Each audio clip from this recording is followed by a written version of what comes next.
ছোটতে কিন্তু আমরা প্রত্যেকে এইভাবেই বলতাম ভোজ খেতে যাচ্ছি, ঠিক এরকমই আজকে একটা বিয়ে বাড়ি ছিল।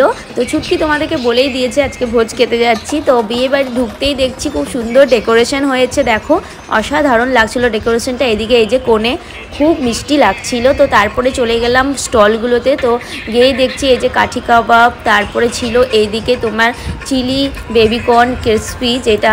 তো এইদিকে আমি দিদাকে নিয়ে চলে যাচ্ছিলাম খাওয়ার জায়গাতে মেন। তো এইদিকে দেখছি ছুটকি অনেক মাছগুলো দেখে কিন্তু ওখানেই দাঁড়িয়ে গেছে।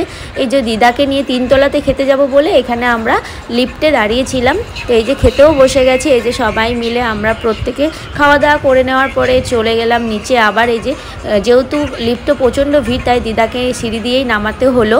তো তারপরে আবার চলে গেলাম। এই মাছগুলোকে না খুব সুন্দর লাগছিল, বারবার আমি ভিডিও করছিলাম। তো এই যে প্রত্যেকে আবার আমরা লাস্টে একটা করে কোল্ড ড্রিঙ্কস নিয়ে বাড়ি। তো বাড়ি যাওয়ার সময় এই যে বাবার কোলে বসে গেছি, কারণ জায়গা একদমই সীমিত ছিল। তো চলো টাটা।